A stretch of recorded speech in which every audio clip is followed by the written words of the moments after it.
I'd like to start by saying, why me? Because this is a question that all of us ask when God calls us to something that's bigger than we are. We say, well, I think you've got the wrong person, just like Moses. We're all like, I don't think you have the right person. And I was telling God originally, I'm the person that when I don't 8 to 9 hours of sleep a night, I walk into walls and I don't form full sentences, and you want me to go speak at conferences on the other side of the globe where I'll be jet lagged and all that. And God just has been so faithful. This morning, as I was putting on my armor, usually I put on my spiritual armor every morning as I'm getting dressed physically, I get dressed spiritually, and I was putting on my shoes a piece.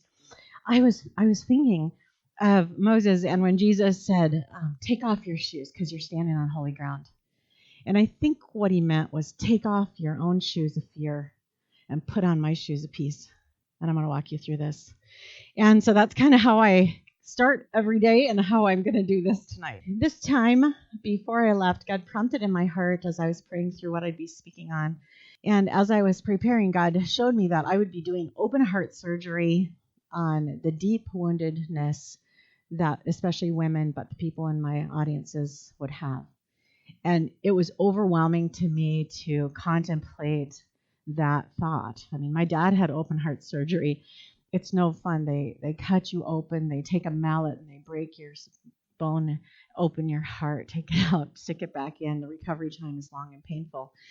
And I thought about this deep spiritual healing, and I thought, I don't think I'm the right person to do that kind of surgery. I can't imagine. And if I did it wrong, I'd leave and they'd be there broken and hurting and wounded. And God showed me that I was going to do it more like when Dave and I had LASIK surgery. And my sister's here tonight too. And we had LASIK surgery together. And when we had LASIK surgery, it took 3 minutes. The doctor came in and he cut the eye flap open. He burned off what wasn't necessary. I know it sounds so terrible. Then he cauterized it and you walked out. And within 24 hours, you had 20/20 vision. And he showed me that's what we're going to do. And so I had courage. But the whole time I was praying that, God, I needed another piece. I needed another piece. There was a piece missing. And the Wednesday night before I left, Pastor Dodge spoke on 2 Samuel, the point where David was finally the king of Israel, all of Israel, and chose Jerusalem as his home base.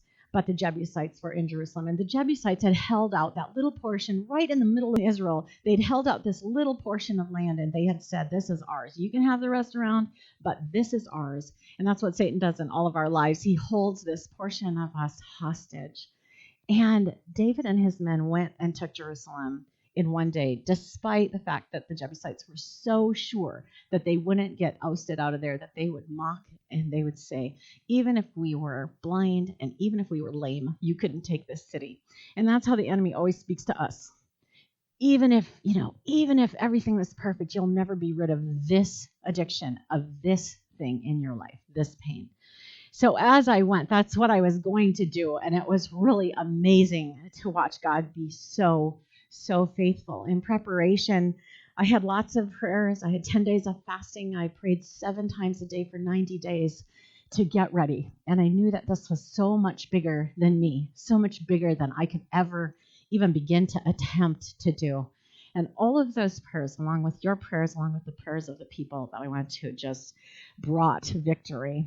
1 week before we left, I had a knockdown, drag-out fight with God about choosing me, and I thought he was just crazy, and like, what are you thinking, and how am I going to do this, and this is nuts and crazy, and I don't think this can possibly be right, and I was calling him crazy, and at the end of my rant, he just whispered in my heart, and aren't you just crazy to go?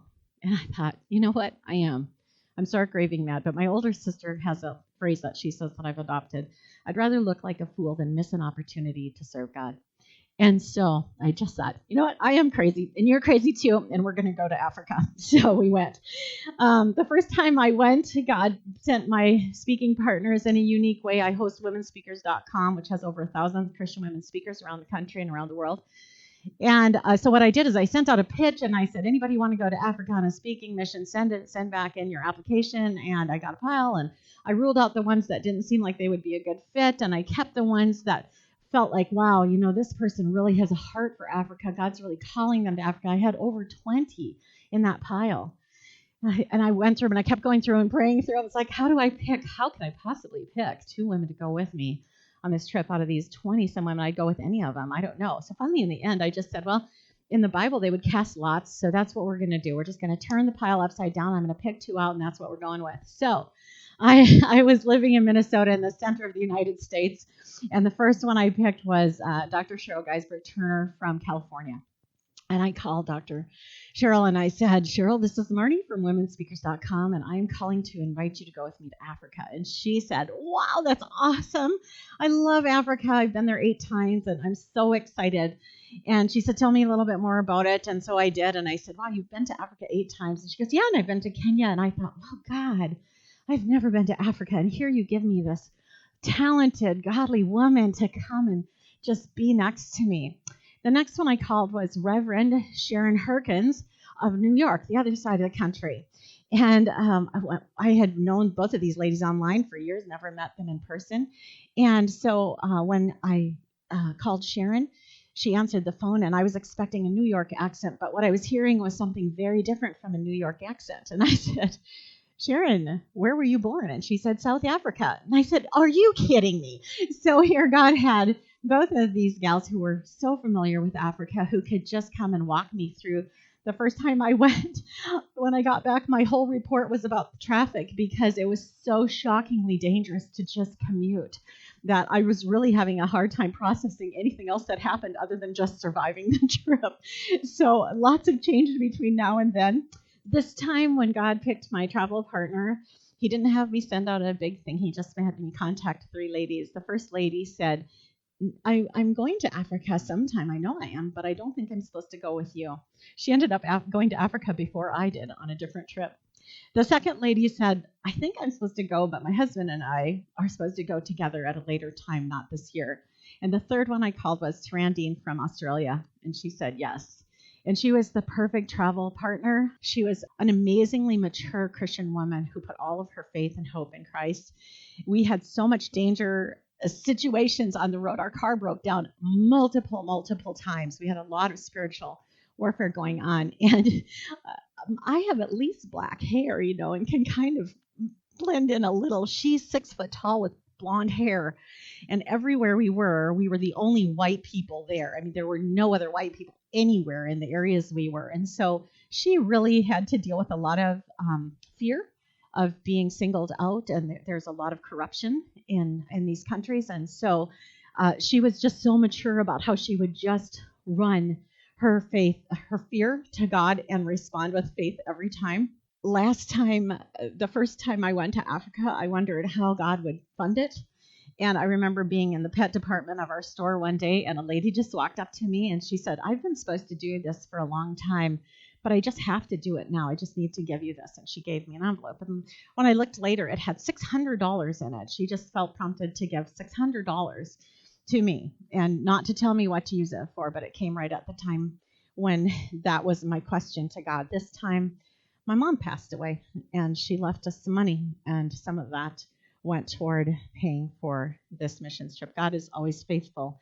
However he calls you to do something, he's going to be faithful to let you do it, and it maybe won't come the way you think. Last time, I had a passion to start a microfund for the women to start small businesses in Kenya, and I did a business conference there, which I did some more of those this time, but last time I took money for a microfund, and over the period of time, there was one particular lady that donated thousands of dollars toward that particular project, is able to start 28 small businesses, and that was really cool. But the surprise this time was that Pastor Wafula, and I'm just going to back up for a second. So Pastor Sam Wafula is who brings me and my team in to do speaking conferences in Africa, in Kenya, Rwanda, Uganda this time. And he has over 350 churches. His own ministry is a church that he pastors, as well as he has co-pastors, and then he has an orphanage. Last time I was there in 2016, the orphanage had 200 children. This time it was up to 450. And he's in his early 30s. His wife is in his 20s, and they're running this huge ministry. His father, Pastor Michael Wafula, is over 3,500 churches in 7 countries in Eastern Africa. He's also a businessman. He has a gas station. He has a hotel, and he has a farm implement company. When I was there last time, he was just soaking up all the business training I was doing, and he'd get in there every time he could, when they're running all this stuff. They're always getting pulled out for different things that he'd get in. So he traveled with us to another country where I was going to do it, another location rather, where I was going to do it. And he sat in, and then he ended up interpreting for me. He said, I have to focus on what you're saying. I'll be your interpreter. Then I can stay awake and listen to everything you say. So when we got back this time, he said, I have something to tell you. He said, when you were here last time in 2016, when you were talking, God put an idea in my heart for a new business. And he said, and I started that business. And I said, wow, tell me, what did you do? And he said, well, it's just a bottled water. It's just a fresh, pure bottled water. It's mineral water. And they drilled 350 feet down into the earth to get this mineral water. And now he is the second largest bottled water distributor in Kenya in 3 years. So God does amazing things. Last time I went, within 10 days of my visit, the government came into the orphanage compound and decided that they needed to build an 8-foot brick wall around the entire compound. And I remember feeling really guilty and sad about this because I felt like me being there had put the spotlight on that ministry, and the government officials had come to some of the meetings, and I felt like, wow, they saw American money and they are punishing this ministry for that. And over time, God gave me peace about that. And it took 2 years, but God provided all the funds for them to finish that wall. One of the ways that he did it was after I got back, the local newspaper did an article about my trip, and I just mentioned that this was happening. And a lady from another city read it and sent money toward it. God works in mysterious ways. We just have to trust him. This time, within 3 days of my visit, the government closed down 2 of the dormitories at the existing orphanage right now, which put displaced several dozen children actually. They were sleeping them 3 to a single bed, bunk beds. So they were overcrowded. And the difference for me was that last time I felt really guilty, and I felt really bad, and I felt really sad. And between the 3 years since then, I've come to view James 1:3 as exactly how it reads. And this time when it happened, I said, well, God knows you need a new dorm. I mean, God's doing something. Let's just trust him. Let's trust him. Within just a couple days, there was $1,000 to send just to put as seed money for that ministry for the new dorms. And he just, I didn't bring that. He wrote me a letter this morning. One of the things that I do when I speak at conferences is I have an Excel chart. And at the top I have over here the name of the conference, and then I have columns, and I pray through things like, what the conference title is, the name of it, and who the planner is praying for her and her team, and the theme verse that they have, and the goal outcomes that the planner has. And then I have my own vision for it, and then I have my pie in the sky. If I could ask for anything in the world for this conference, what would I pray for?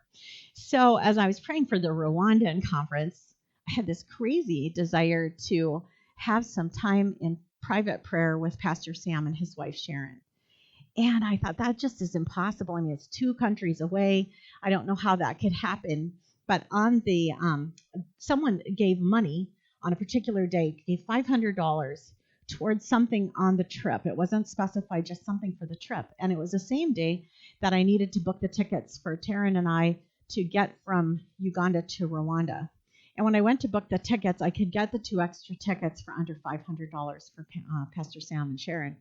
So I just did it. There were 5 tickets left on the whole plane, and I just bought the tickets, and then I sent them the note, and I said, my heart is that when we get to Rwanda together, that you guys will have some time alone together, and that I'll be able to spend 4 hours of prayer with you guys individually and as a couple doing deep spiritual healing. Sharon's sister had died earlier in the year, and she had gone into a depression that lasted for a while. He had reached out one time and said, Mom, pray. She just can't function. And we had prayed, and I was so amazed and delighted when I got there to see how healthy she was. She was just smiling. She was busy working. She was praising God. She's just centered part of everything. But when we sat down to pray, I said, what's really on your heart? And she said, well, it's, my sister died. I said, I know. That is so sad. And we cried about that a little bit. And I said, and what about that is really burdening you? And she said, the way that it happened was that my brother-in-law refused to get her medical help. She could have been saved, but he killed her. And then he took my niece, and I don't know where they are. And she was just, every time she would think of her niece, she would just be devastated and just kind of go into meltdown mode and be fearful. So we just prayed through that, and God did that deep spiritual healing thing that he wanted to do. And he just brought her to so much peace, to the point where a couple days later, when I asked her, when you think about your niece now, oh, she's fine. God's got her. It just was totally healed up, and she just could rest in the grace of God. When I prayed with Pastor Sam, he told me the story of how when he was just a little boy, 10 or 12 years old, that he had been kicked out of school one day because he didn't have funds for his books. And so they sent him down home, ashamed. And along the way, he met an orphan boy who also couldn't go to school because he was an orphan. And that day, he really resonated with that child. He was like, even though I have parents, I'm kind of like you. I don't have enough money to go to school. I can't make my own way. And when I grow up, I want to help people like us. And that was where it started for him. And he just has this heart to just help everybody he can. They have nothing and they share everything. And as we prayed through that, God just showed him that he was holding all of his orphans, his 450 kids. He was holding them really tight in his hand. And he was taking personal responsibility for all 450 of these kids. And he was just holding them so tight. And God wanted him to open up that hand and just put them in God's care and just let God do with them as he would choose. So this came just within really hours of him finding out that several of his children would be put out into the streets because the government would close down a dorm. When he sent me the email today, in there he said, Mom, I really don't know how I could have lived if we hadn't prayed like that beforehand, but I can tell you I am at peace. And I believe that by January, all of these kids will be back in a new dorm. So we're praying with him for $5,000 for a new dorm, and that's so cool. The spiritual warfare was really intense, especially 3.5 days were just excruciatingly intense, where it seemed like anything that could go wrong did go wrong. And when we arrived, Pastor Sam was actually in the hospital with malaria and typhoid. One of the things was I had decided not to get my SIM card released for my cell phone. I would just get a burner phone when I was there. But I didn't remember that since I'd gone last time. Everything that you do now, they send this little 6-digit code to your phone to confirm it's really you. I had my phone with me, and so everything got locked down within a couple days because I couldn't get at that to say it was me. And so I didn't have cash cards, I didn't have credit card, I didn't have phone. It was just really, really difficult to proceed. And God was faithful. One of my credit cards did work, and then Taryn had the ability to get cash out of hers, so we were rationing her cash limit every day to make it through. At one point, our car that we were going to take, we had been late to services 3 days in a row because this car was broken down every morning, and we were supposed to take it across the border to Uganda. And Taryn just said, we're not going to take this car to Uganda. There is no way I'm going to Uganda in a broken down car. So she said, with my own money, I'm just going to go rent a car. So she rented us a beautiful, almost brand new Toyota Prado. And it was $200 a day to rent this car. And so it was just really outrageous. And within 100 miles of us leaving the car rental place, it broke down for the first time, and it continued to break down. We spent 15 hours in broken down cars here, there, and everywhere, on the side of roads, at gas stations, at the border. It just went on and on. And it was so, it was just, we started to say, well, this is ridiculous. We just saw it as spiritual warfare, and we would just say, well, this is just ridiculous. God's got it. We're going to get through this. And what was amazing was the whole team that was traveling with us from Kenya, as well as ourselves, we just kept putting everything in the hands of God, and he was so faithful. And what amazed me was not ever did anybody lose their cool with each other. Everybody just stayed peaceful and calm, trusting God, standing in faith, using the name of Jesus a whole lot, and just praising him for taking care of us. When we got to the Ugandan border, as we're pulling up, it was kind of weird. As we're pulling up toward the border, we see the border up there, and these 3 men in suits just approach the car. And so the driver slows down and opens his window and begins to speak to them, and of course, a different language, so I didn't know what they were saying. And then they left, and we kept on driving. And so we were like, what was that all about? So what they had done is they'd contacted these pastors who live near the Ugandan border, and they have a ministry where they will come and they will help you navigate the border because it is so difficult to get across the border. And so they helped us. It took 90 minutes. At one point, 3 people on our team, including Sharon and her 2-year-old baby, had to walk over a mile just between 2 points that they were in pouring rain.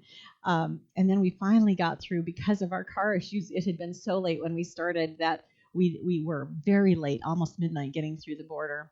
After we got through the border into Rwanda, 2 times before we got to the hotel, we were stopped by armed military groups. I know, it was like, okay, God.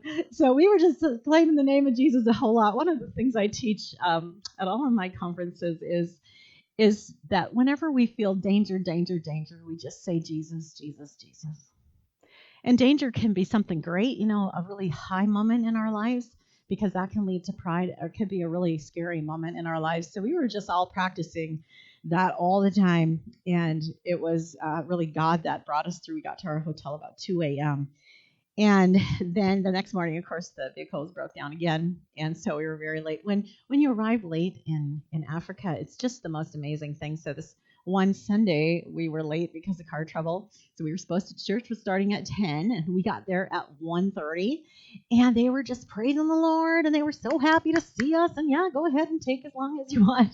It's just such a completely different. I think if I was in the United States, either everybody would have gone home or else they'd be throwing tomatoes, one of the two, but not just, oh, we're so excited to see you. So it's really beautiful to minister there.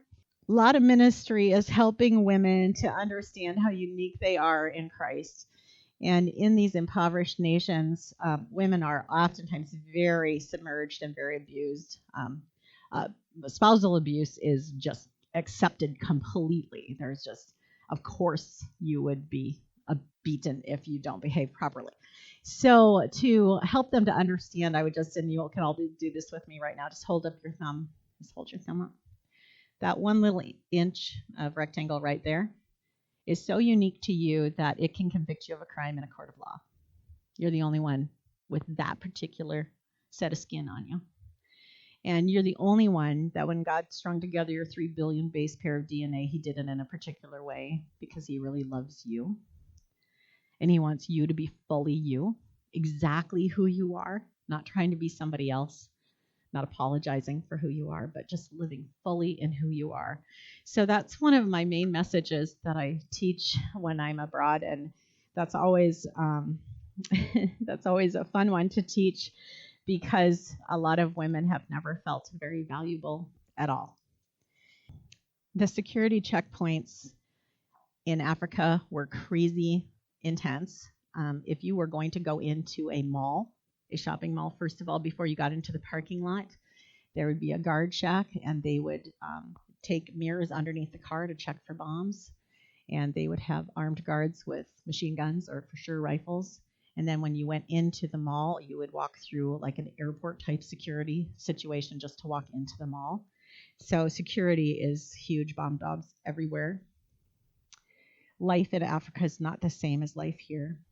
After the Jebusite day, when they just, and in Africa, spiritual warfare is different than here. Like the demons just feel free to just show up and mess up things. They just, last time we were there, Sharon told the story of watching as one demon-possessed woman just picked up a pastor and threw him across the room. I mean, they just don't hold back. They're just free to roam. And so before we did the deep spiritual healing Jebusite Freedom Night, I just talked to them about that. We have all authority over the enemy. He only has as much authority as we give him. We believe his lies, and that gives him power. And I just talked to them about, we're not going to do this the way that you normally do it. It's going to be quiet. We're just going to personally confess our faults to God. We're going to forgive the people we need to forgive, and we're going to receive healing. And that's what happened. There was nothing. There was no display. There was no outcry. There was nothing. It just got very quiet. And then they just started dancing. And the dance that they did, they always dance like crazy. But this dance that they did, it was more like watching angels dance. They just kind of floated. And they were so happy and they were so free. And it was so obvious that God had really healed their hearts. The next day, I just asked for a volunteer if there was somebody that still had something that was, still troubling them from the night before, if they would want to come up, and I would pray with them publicly in front of everybody so we could all understand how to pray deep spiritual healing into our own lives and help others as well. A lady named Marta came up, and she said, I just received so much healing and freedom last night, but she said, I'm still really, really angry. And I said, well, without going into too much detail, just tell us what it is that's bothering you. And she said, well, my husband was killed by thugs, and he was just in the wrong place at the wrong time, and they killed him. And then the government put me in prison for 6 months for a debt that he hadn't paid. And while I was in prison, my children were at home alone, uncared for, and his family came in and took advantage of them. And she said, I'm just so angry. And so I just said, well, let's just ask God about that. Let's just ask God about that. And so we just prayed together, and God just showed up for her. And God just comforted her heart. And she said, I just want to forgive him. I just want to forgive him. So she just was able to come to a point where she could just forgive and release. And God just really took that burden off of her. Did it change her history? No, it didn't. But did it change her future? Yes, it did. God is so faithful, and he knows where we're at. Uganda, the scenery was absolutely amazing. I think it's the most beautiful country I've ever seen. The landscape was astounding. It was also the most impoverished country I've ever seen. And I will just tell you a little bit about bathrooms. In the Hong Kong airport, the bathrooms had they had very modern everything, and they had the kind of toilets that actually did the water spray on you if you wanted to have that clean your instead of toilet paper. So you went from that extreme to in Uganda and in Rwanda in the airports, they'd have a sign that showed a person sitting on a toilet and a person standing on the toilet squatting over it. And they would have X over the squat one, and they'd say, try to sit on the toilet. This is how we're supposed to use these. And then where we were up in the hills in Uganda, they had just the regular outhouse with the hole in the ground, except that in Uganda there was no hole. There was just a little shed with a cement slab, and that was the bathroom. The most tragic sight I saw was in Uganda. We were up in the hills, and there was a little 4-year-old walking along the road, and this wasn't even, I don't know, you could call it a trail maybe. It wasn't a road. It was just so terrible. And this little 4-year-old was walking. There were no adults in sight, and he had a baby strapped to his back. Just like, wow. They just have nothing, and they do the best they can. The ladies at the Ugandan conference were wearing beautiful dresses with cummerbunds. I mean, it was just incredible how they could take care of themselves and keep clean. Their houses don't have doors. They just have sheets on them, and yet they can figure out how to put a dress on and put something together and wrap some fabric around to make it look beautiful. My translator in Uganda was Sarah. She was the pastor's daughter, and it was the first time she'd ever been a translator. And she did such a great job, and it was really exciting for her to be able to be used by God like that. And that was the same with Stephen in Rwanda. It was the first time he had ever been a translator, and they both did amazing jobs translating, and they were, both of them, just vibrating with excitement that God could use them in that way, and that all the study that they had done had led them to that moment. I asked at the Business Women's Conference, I asked for someone to come up that I could interview about her business, and this beautifully dressed lady came up. She was a tailor, and she started telling stories about how she had grown her business. She worked very hard, and one of the things that I like to do when I'm doing these interviews is I like to emphasize that hard work is part of what God calls us to do.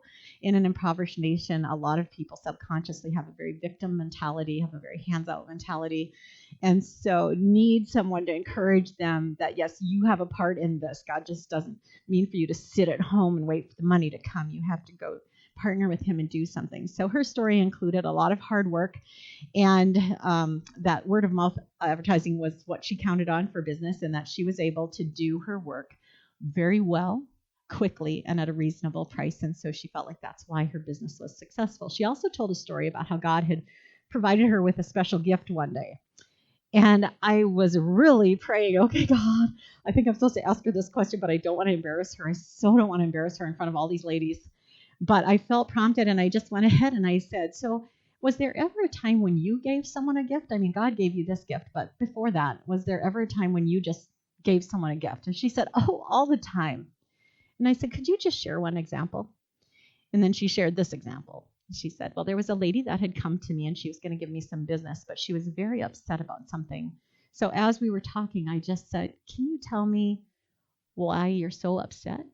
And the lady said, yeah, my husband, he's beating my little boy. He wants him dead.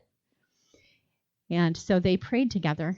And then the tailor lady said, well, how about if I raise him for you? Then he would be saved. She adopted that boy on that day, and he was still with her.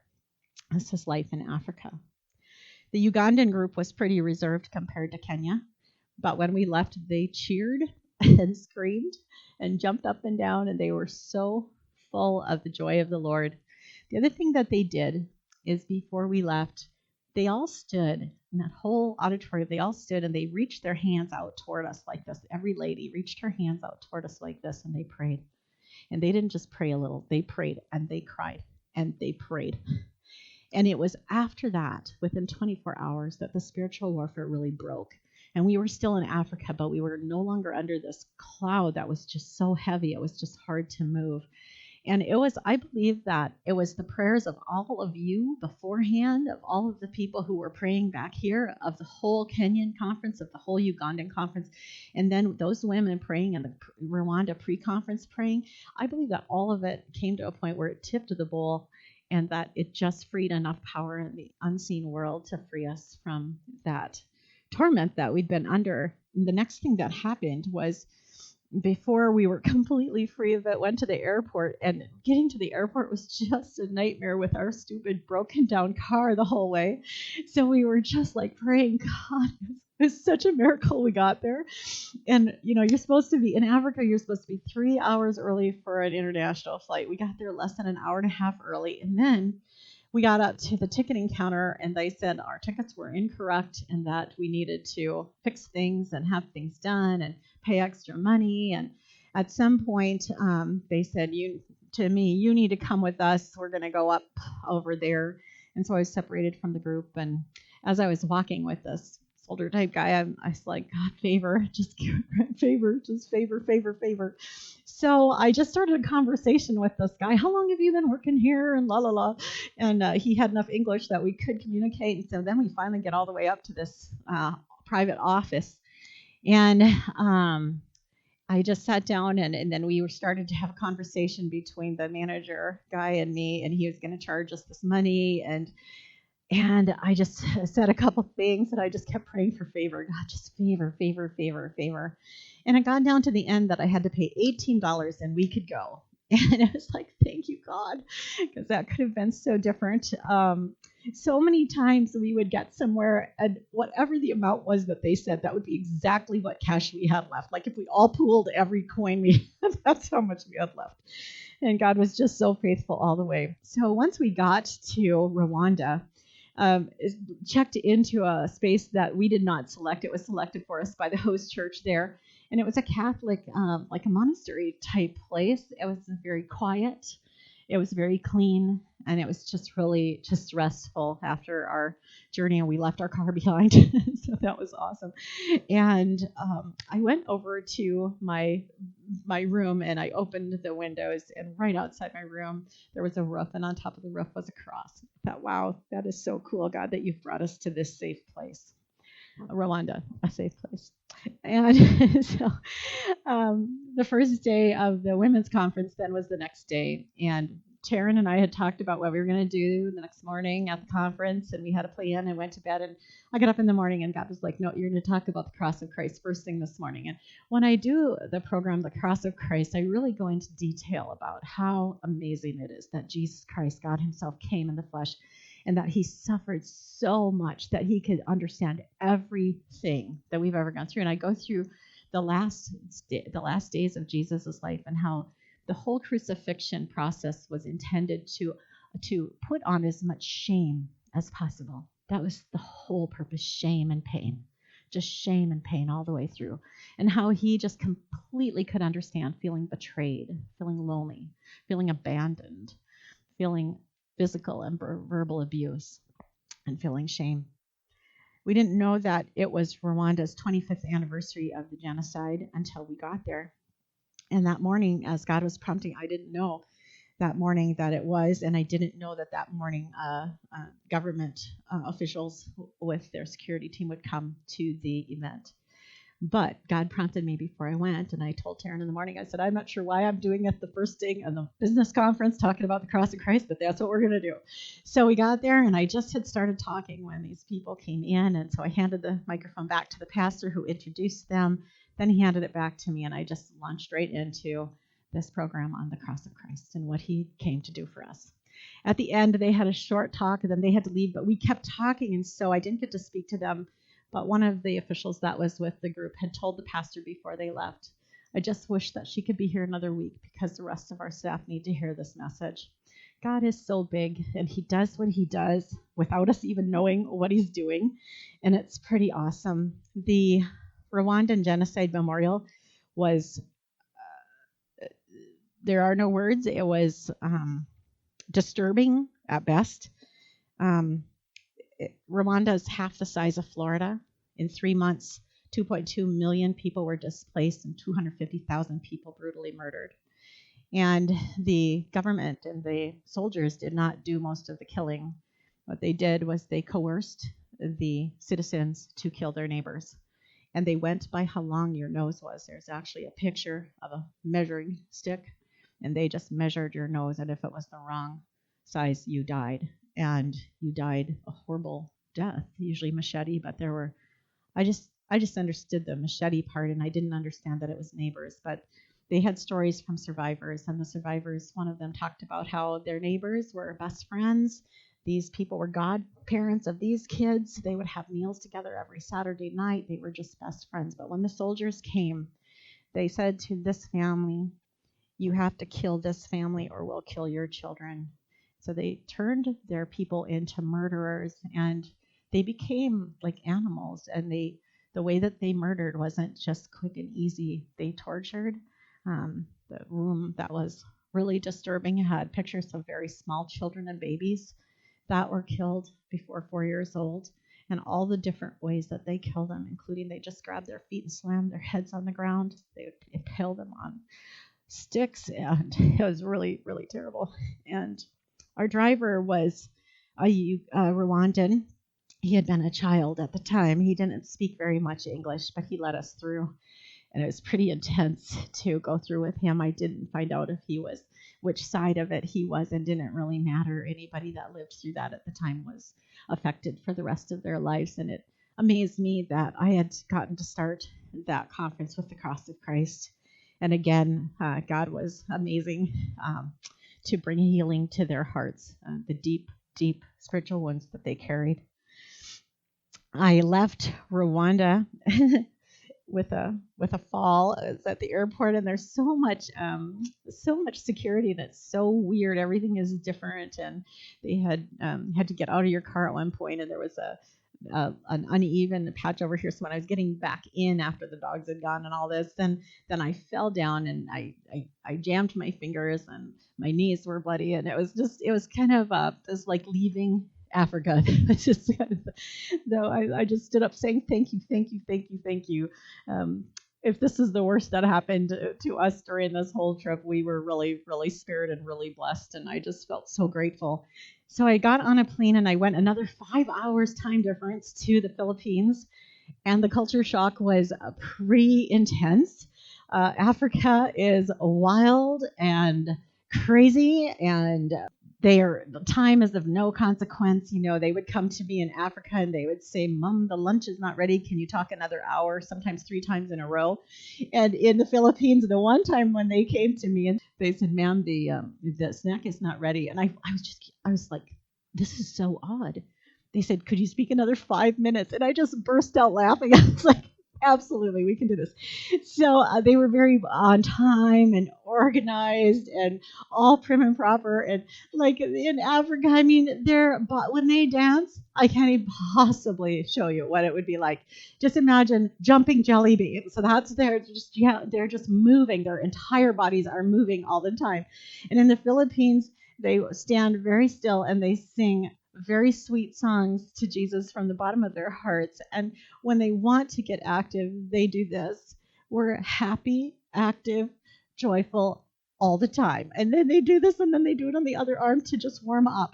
And so it was just such a culture shock difference.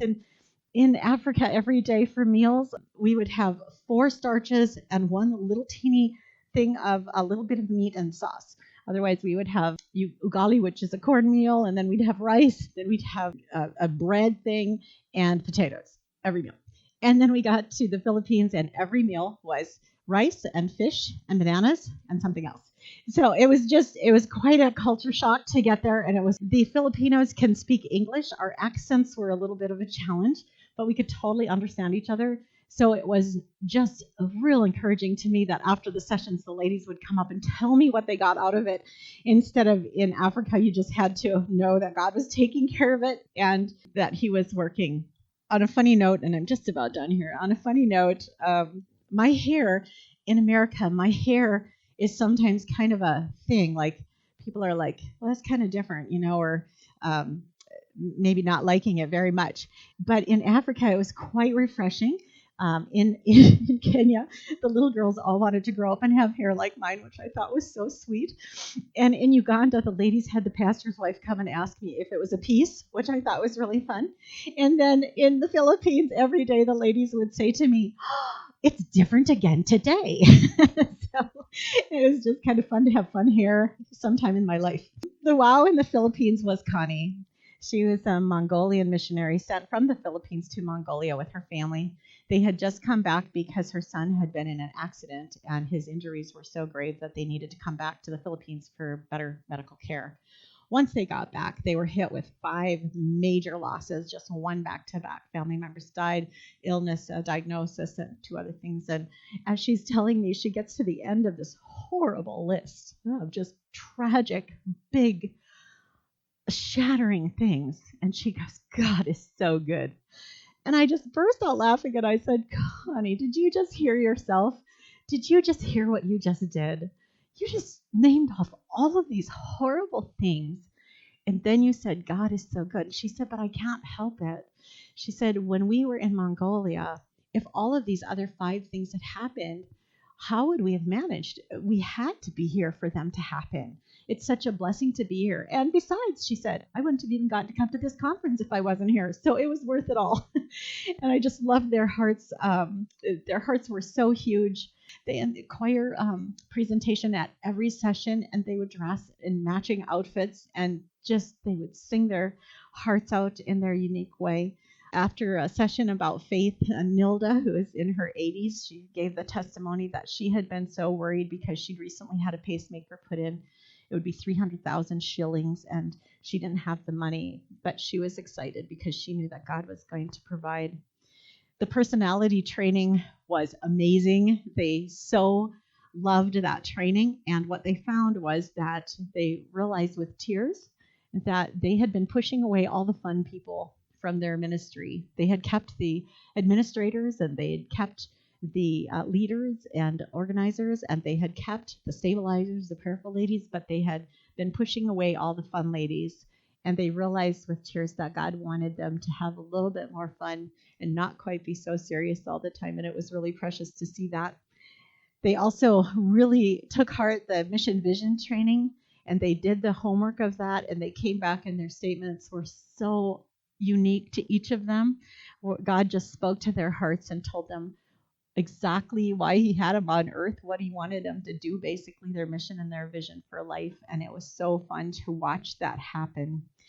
I was one night in the office, the only place I could get internet to call Dave or the kids was in the office, and I had to get special permission to get in there because it was locked and it was just this little room.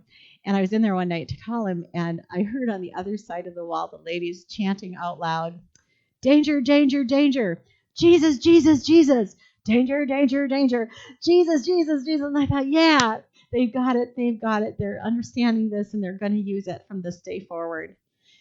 I'm going to close with the story of Sam's mother. So the pastor in Kenya, Sam Wafula, who is over the ministry that has the 450 orphans, his mom, Phoebe, is just a beautiful woman.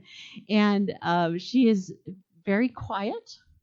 And because she doesn't speak English, I never got a chance to really talk one-on-one with her last time I was there. And it was really in my heart to do that. So this time we made it happen.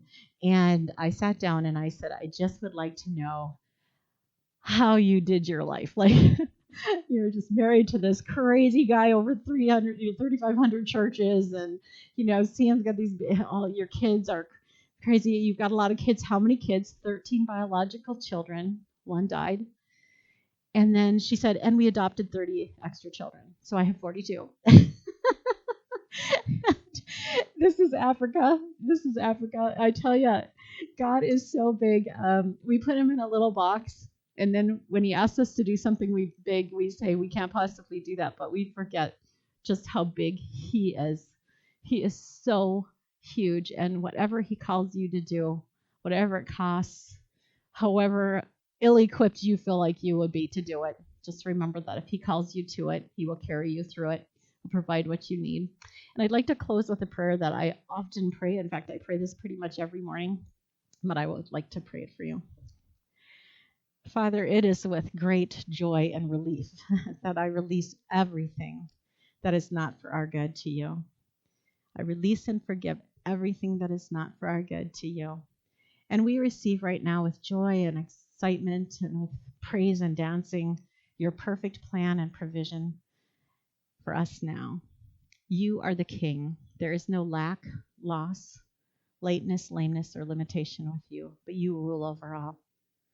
Your banner over us is love, and there is no fear in love, for perfect love casts out fear. So we go free to love and serve you. In Jesus' name, amen. Thank you.